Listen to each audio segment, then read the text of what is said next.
Did you leave your marriage because there was cheating? Did you leave your marriage because there was stealing? Was there abuse? Was there violence?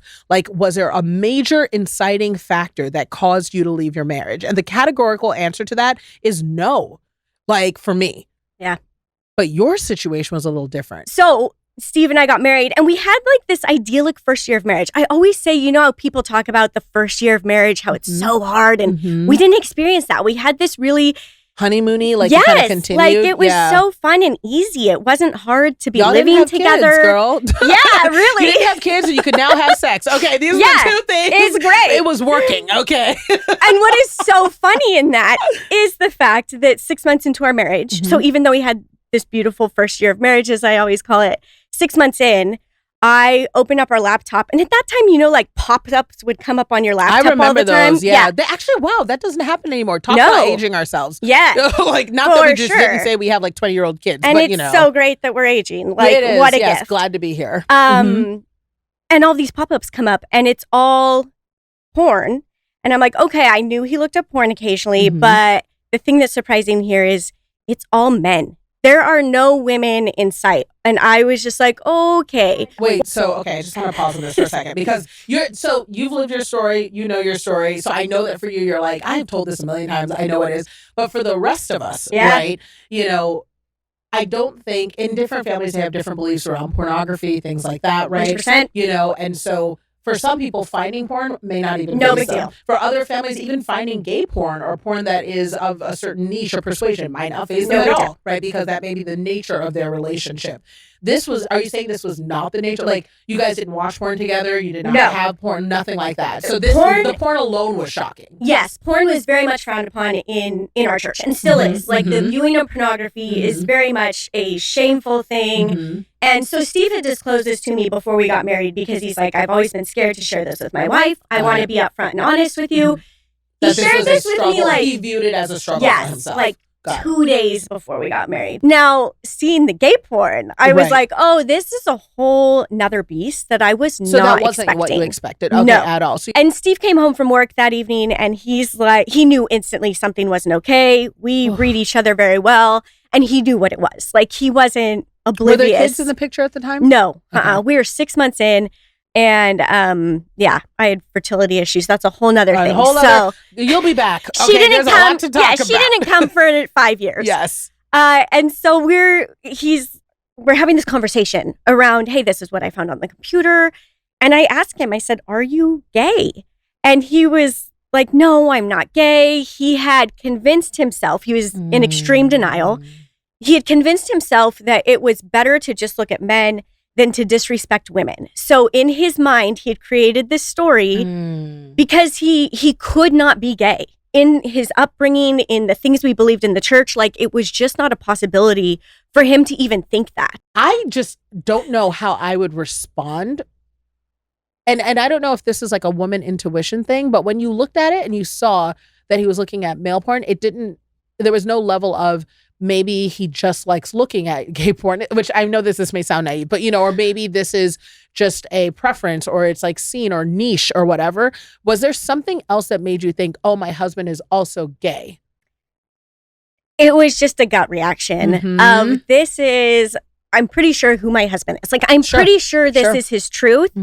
Whether he is willing to admit that or he can't admit that, I don't know. But it was just this inner knowing of there's something. Confirmation. Yeah, there's something more here. Because I never thought Steve was gay. Like, it was never a thought that had crossed my mind until that moment. And he told me later, he's like, that was the first time I had allowed myself to even think the words, I am gay. Yeah. Wow. And so to vocalize that was a whole nother thing. I mean, he's 20 something years old and it's just like, how do I even process this? Now, you know, within your marriage, you know, were there any other indicative signs? You know, did you guys have traditional intimacy? Did you guys have any issues when you went other places? Did you feel desired by your partner? Or was it kind of like, this is totally blindsiding? I had no idea. I had no idea. Like, I genuinely had no idea. Relationship-wise, though, he was a good husband is what I'm hearing. He was such a good, attentive husband, which actually made it hard getting married again because I'm like, okay, I'm comparing, try not to compare, but there is like this thing in my mind of, oh, but he should show up this way. Like my Matt, my current husband, should show up in this way, the same way Steve did. And it takes a lot of unlearning in those things. We're going to call out timeline here. You said you were married for 7 years to this guy. Yeah. But, and you guys are still friends, but you found out that he was gay or engaging in gay activities, 6 months in. Yeah. Girl, what? It's interesting because the thing that finally broke our relationship was this exact thing, is that there came a point where Steve was no longer interested in me sexually. And that was after he had an affair with a man. So there was an affair. There was an affair. Wow. Can I just say, first of all, at the same, you know how normally when you hear about a girlfriend going through an affair, you want to hate the guy, you want to beat him up. You're like, oh, forget that guy. I got to tell you, I love him for this because, and I don't know if it is because he's a gay man or because he's just a loving human, but straight men don't do this, okay? They don't, like, you go to them and you will say, hey, I have all the evidence. I saw you with my own eyes on top of this lady. And they will literally be like, no, you didn't.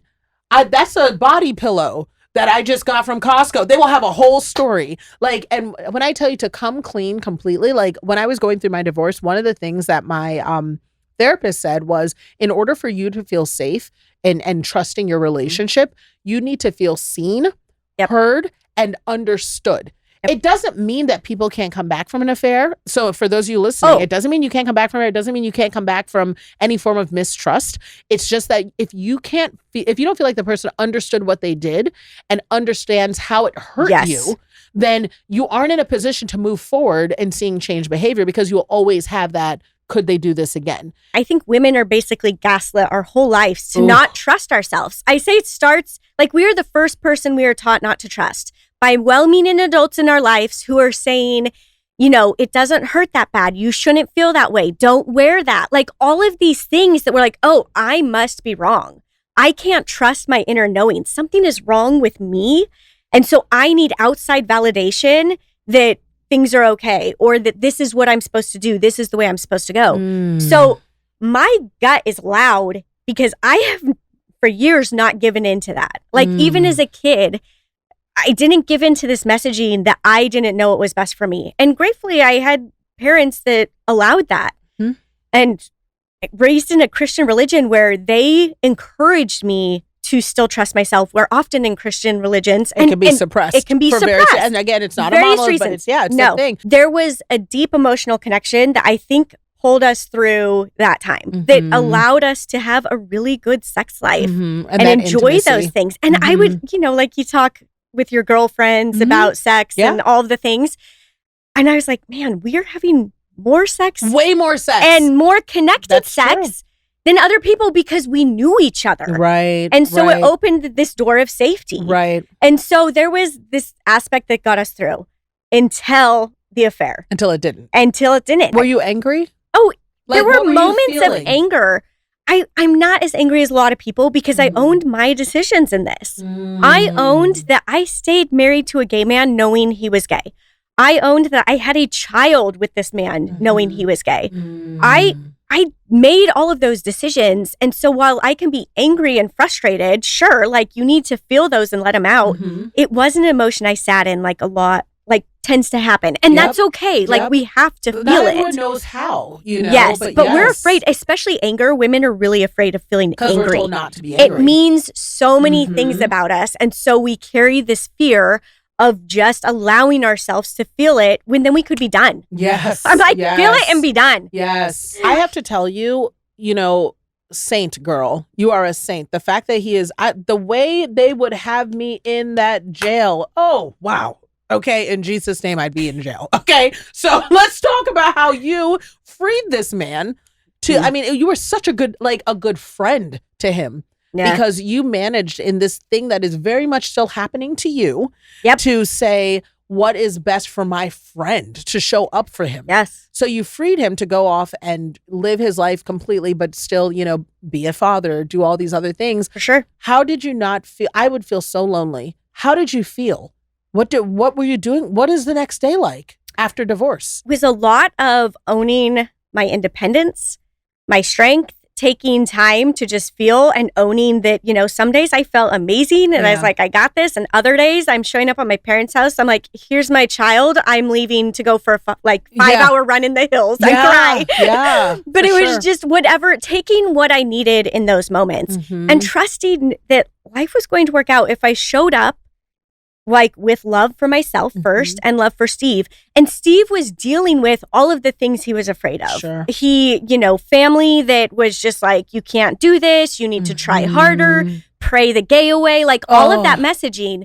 And he was dealing with suicidal ideation at the time. I slept with my phone on, and I tell him this on a regular basis. My phone is on all night long for like 5 years. So into my second marriage, where I was like, if you need me, I am here. Like, please. Being there for him. Yes. Girl, you are a saint. Okay. A saint. And raising his baby girl. What?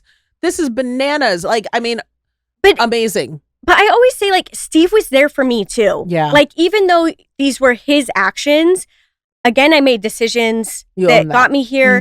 And also, Steve provided as much as he could for Penny and I. He supported this fact that I just moved across the country with his daughter and figuring out how to make that work. Like, he trusted me as well. And we were able to rebuild that trust to have a really healthy co-parenting relationship that works for us and friendship.